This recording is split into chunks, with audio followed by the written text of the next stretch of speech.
謝霆鋒決定退圈的那天，沒有任何預兆。他沒有開記者會，沒有發長文，沒有在社交平台上留下任何可以被追溯的告別感言。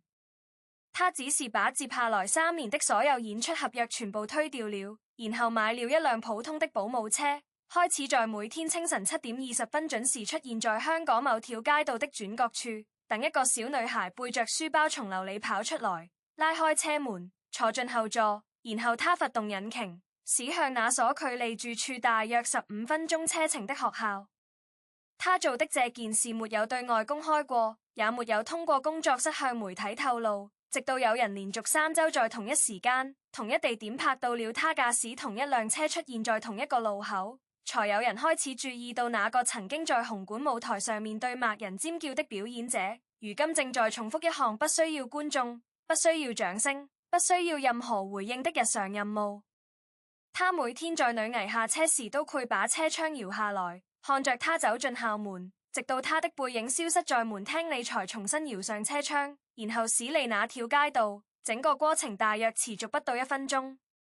他推掉的那些合約，加起來的金額足以覆蓋普通人一輩子的生活開銷。他沒有因為那些數字而猶豫，也沒有在做出決定後反覆核算自己放棄了多少，只是把那些邀約函整理好放進一個文件夾裡，沒有標記，也沒有存檔，然後繼續做他已經在做的事情。他身邊的人在得知這個消息後曾試圖確認他是否認真考慮過那個選擇，他的回覆很簡短，認真過了。他沒有解釋他具體考慮了多久，也沒有說明他是在哪一個瞬間確定自己應該做出這個決定，但他在回答時語氣平穩，像是在陳述一件他已經確認過的事實。他在說出認真過了之後沒有補充更多信息，也沒有因為對方的表情而調整自己的回答長度，只是在確認自己已經完成了那個選擇之後，繼續按照新的日程表行動。他在退圈初期，工作室收到了一些媒體的採訪邀約，主題大多圍繞退圈原因展開。他沒有接受任何一家媒體的採訪，也沒有通過書面形式回應那些問題。他在那段時間裡只做了一件事，每天準時出現在女人學校門口，等放學的鈴聲響起時，他已經把車停在了固定的位置上。他在等待的時間裡沒有看手機，沒有處理工作，沒有收聽車載廣播，只是坐在駕駛座上，看着學校大門的方向，等那個熟悉的身影從出口處跑出來。他在那些等待的時間中，也沒有因為每天的重複而縮短等待的時間，也沒有因為已經熟練掌握了那條路線而改變自己出發的時間。他每天提前到達的時間與第一天保持一致，不因為路程已經熟悉而推遲出發，也不因為天氣變化而調整到達時間。他總是在固定的時刻把車窗搖下來，看着女人跑過來的方向，等她坐進車裡，然後問她今天怎麼樣。女人有時會跟他講學校裡發生的事，有時不會。他從不追問他為什麼不想說，也從不因為他的沉默而感到需要主動開啟對話。他只是在那段車程中保持着一個可以隨時接收他說話的狀態，不催促，不評價，不因為他選擇說話或不說話而調整車速或路線。他偶爾會在車上睡着，他會把車速放慢一些，不因為已經接近目的地而需要加速抵達。他在那段路程中調整車速的方式，和他之前在舞台上調整演唱節奏的方式類似。他能夠根據對方的反饋變化來調整自己的輸出頻率，只是現在他的觀眾只有一個人，不需要面對全場觀眾的反應嚟判斷下一步應該怎麼做。有人曾在那段時間的街拍中注意到，謝霆鋒的穿着風格也與他在舞台上的狀態有了明顯勾別。他不再穿那些需要被燈光襯托的演出服，而是換成了普通的黑色外套和深色長褲，頭髮沒有刻意打理，帽檐壓得很低，像是希望自己在人群中不被認出，但又不會因為擔心被認出而刻意改變自己的行走路線。他在那些街拍中大多側身或低頭，沒有刻意躲避鏡頭，也沒有主動迎向他，只是沿着自己日常的路線行走。各步節奏與他在舞台上的步頻不同，但同樣穩定。張柏芝在知道謝霆鋒退圈的消息後，沒有公開評論這件事，也沒有私下向謝霆鋒確認他是否真的考慮清楚了。他只是在某次通話中，在一個已經聊完其他話題的空隙裡說了一句：那你現在時間多了？謝霆鋒在電話那頭應了一聲，然後說夠用了。他沒有解釋夠用了具體是指夠用來做雜麼，只是確認了自己現在擁有的時間已經足夠覆及他需要的全部事項，不再需要通過額外的時間分配來確認自己是否還需要預留更多的空檔。那通電話的通話時長與平時相近，沒有因為話題涉及人生方向的轉換而增加時長，也沒有因為已經確認的內容不需要補充說明而提前結束。他在退圈後的日常中開始形成一些新的習慣。他拒在送完女人之後的空餘時間裡去市場買菜，拒在一家固定的水果攤前停留幾分鐘，挑選當天需要的水果。他在挑選水果時的態度和他挑選劇本時類似，不急於做出選擇，佢先觀察水果的成色和狀態，再確定哪些值得帶回家。他在那些日常行為中沒有表現出任何不適應或後悔的跡象，也沒有因為不再擁有舞台而改變自己的步幅和速度。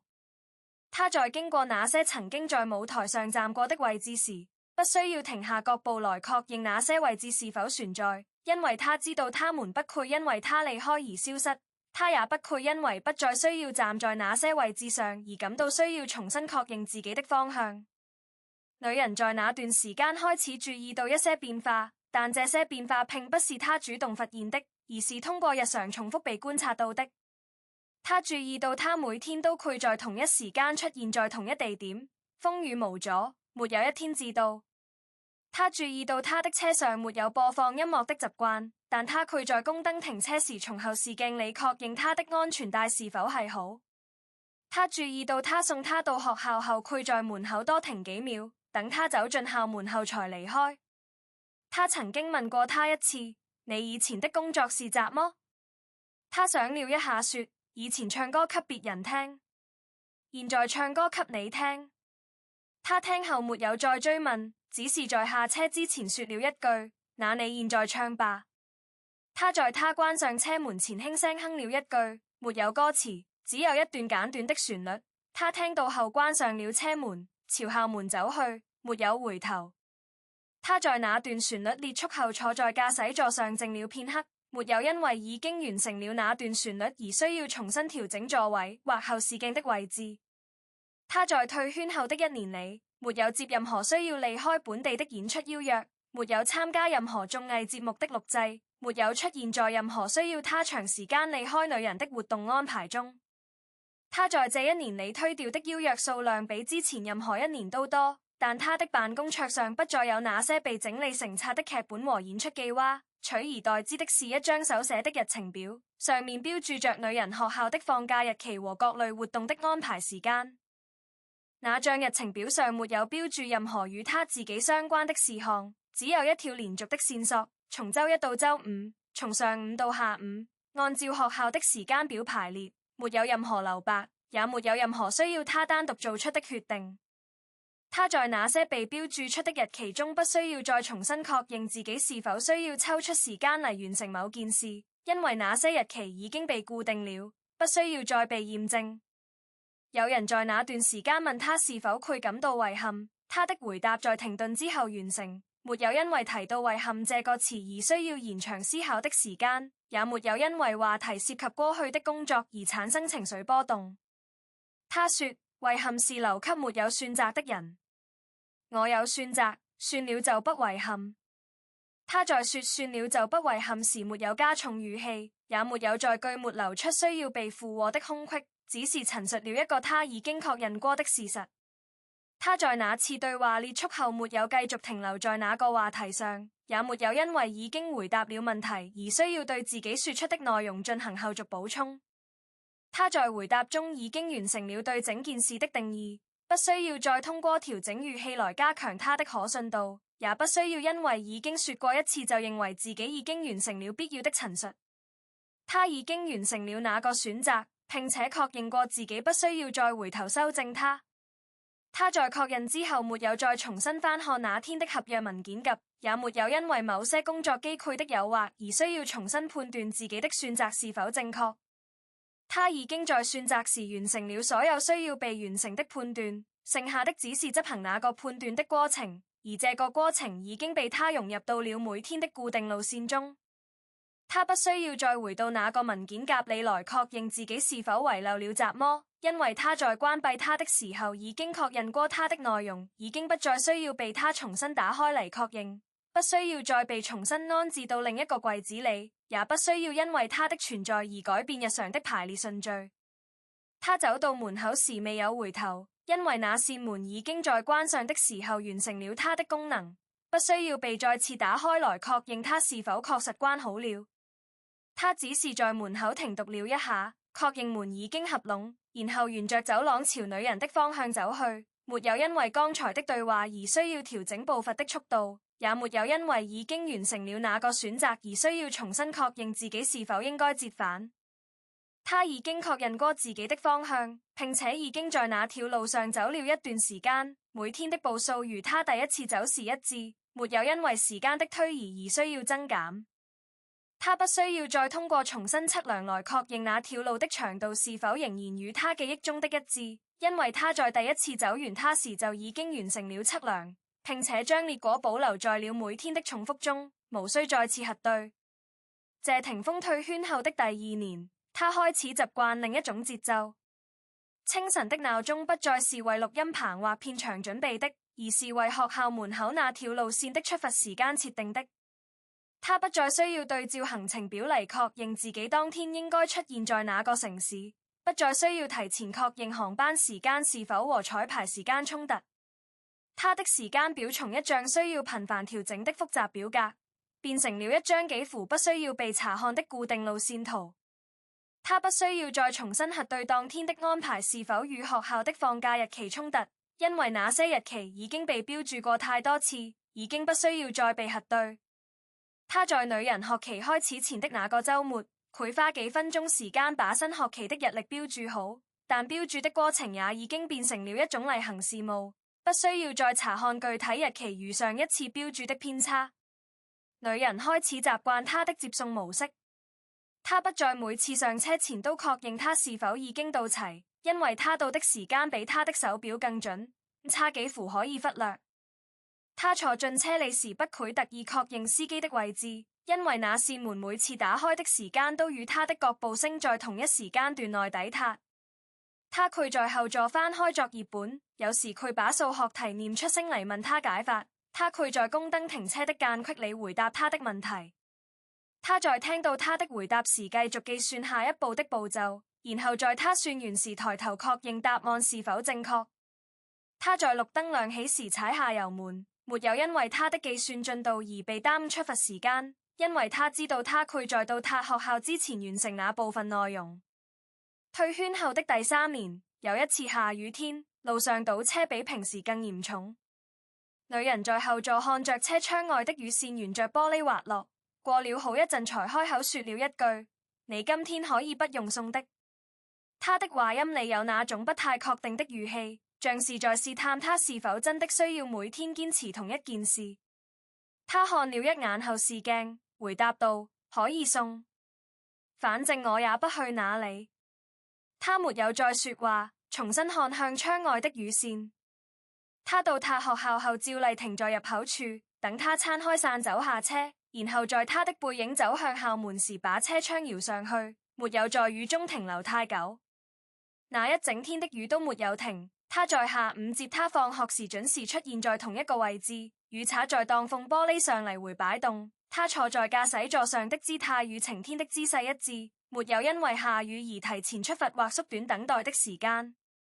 他在看到他的車時沒有加快腳步，因為他知道他不會提前離開，也知道他不需要在雨中奔跑來完成那段距離。像柏茲在那段時間裡很少過問他的具體安排，但他偶爾會在通話中提到女人最近的狀態，他會在聽完之後說知道了，然後繼續按照他已經建立的節奏執行日常安排。他們之間不需要通過確認他是否已經安排好時間來評估他是否在正確的位置上，因為他每天都在那裡。那些不需要被討論的確認信息已經通過他的車出現在固定位置的方式自動完成了傳輸，不需要被語言驗證。他在某次通話後停車熄火，坐在車裡看着儀表盤上方的時間顯示，確認現在距離放學還有一段時間，然後閉上眼睛休息了一個人。他沒有打開手機查看任何消息，也沒有因為那通電話的內容而需要調整自己對時間的判斷，只是利用那段間距完成了不需要被標注為休息的休息。他曾經在退圈後的某次朋友聚會中被問到你現在每天做些什麼？他想了一下，沒有列出具體的事項，只是說送他上學、接他放學，中間做點別的事。朋友追問別的事是什麼，他說買菜、做飯、收拾東西。朋友沒有再追問，他也沒有補充更多細節。他在那段回答中沒有使用退圈或犧牲這類詞彙來描述自己的現狀，也沒有因為話題涉及選擇而感到需要為自己辯護。他只是在描述他正在做的事，不添加意義，不修飾他，也不因為他的日常性而覺得需要為他辯解。他在那些年裡沒有再買過新的演出服。他以舉例那些曾經在舞台上穿過的外套和襯衫被移到了衣櫃的深層，讓出空間給那些不需要被燈光襯托的日常衣物。他不再需要根據演出場次來更換着裝頻率，也不再需要因為舞台上的需要而選擇特定款式的服裝。他的穿衣選擇變得更注重舒適和便利，與他每天的活動範圍相匹配，不再需要提前思考當天穿什麼才能與燈光和舞台背景協調一致。他在出門前不再需要通過鏡子來確認自己的穿着是否符合某種標準，因為他的目的地已經不需要那種標準。他在離開家門前只做一次檢查，確認鑰匙在口袋裡，確認手機在桌上，然後關上身後的門，鎖好，沿着走廊走向電梯方向，不進行第二次檢查。女人在某個尋常的傍晚問他：你會不會覺得無聊？他問這個問題的時候沒有抬頭看他，他的視線全停留在面前的書頁上，像是不確定自己是否應該提出這個問題。他側過頭看了他一眼，然後說：不會。無聊是我以前的感覺，現在沒有。他沒有再追問。他在回答那個問題時沒有因為被問到無聊這個詞而需要停讀來確認自己的真實感受，也沒有因為答案已經被說出而懷疑自己的感覺是否準確。